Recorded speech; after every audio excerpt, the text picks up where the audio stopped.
Bonjour à tous, ici on va parler un peu de tout et un peu de rien. En gros, on va passer du coq à l'âne en espérant avoir tout de même une transition qui tient un minimum la route.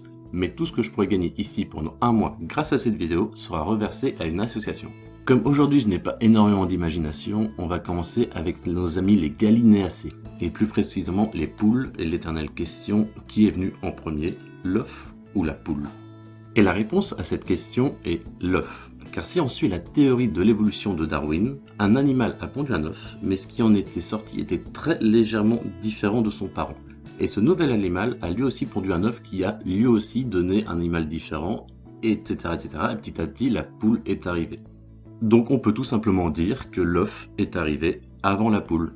Si on parle de poules, alors autant vous dire qu'il y a deux types de poules. Les poules pondeuses, comme les poules rousses, qui peuvent donner jusqu'à 300 œufs par an, et les poules d'ornement, comme les poules soie, qui en donnent entre 100 et 150. Histoire de faire le tour du sujet, autant vous dire que l'autruche pond les plus gros œufs, qui pèsent entre 1,2 et 1,8 kg, avec un record de 2 kg 589 g. Et le colibri, lui, pond les plus petits œufs, qui font 1 cm et peut peser 0,35 g. Ce qui est en soi logique car c'est aussi le plus petit oiseau du monde, et que son poids est inférieur à celui d'une feuille A4. Bon, autant faire le tour du sujet, comme elles pondent des œufs, les poules sont des ovipares. Mais attention au piège, il y a aussi des espèces ovovivipares, qui ont un mode de reproduction assez spécial.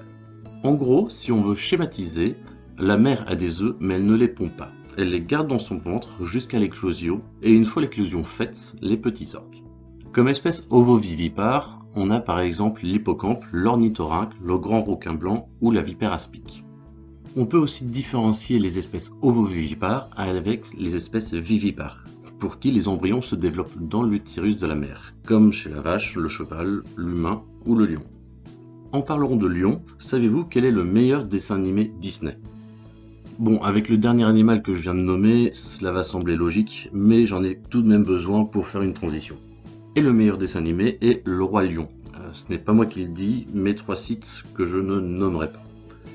Pas besoin de dire en commentaire celui que vous préférez, Beaucoup des Disney trouvent leur histoire originale dans d'anciens contes et légendes, comme dans les contes des frères Grimm, d'Hansel et Gretel ou de Perrault.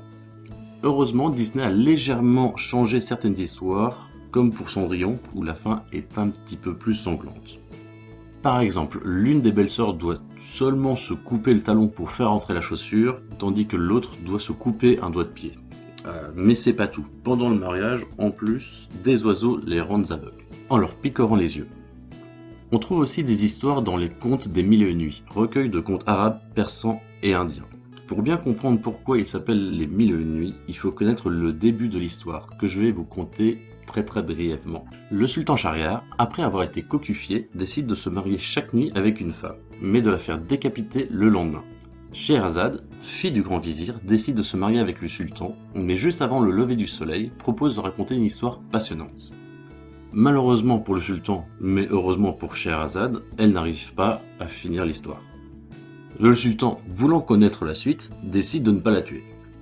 Je peux bien attendre un jour de plus, se dit-il. Sauf qu'en fait, Scheherazade fait ça tout le temps. Et quand elle finit enfin une histoire, elle dit « Si elle vous a plu, j'en connais une encore meilleure ». Bon, je vous spoil un peu la fin, elle se fait pas décapiter au final, et le peuple en est très content.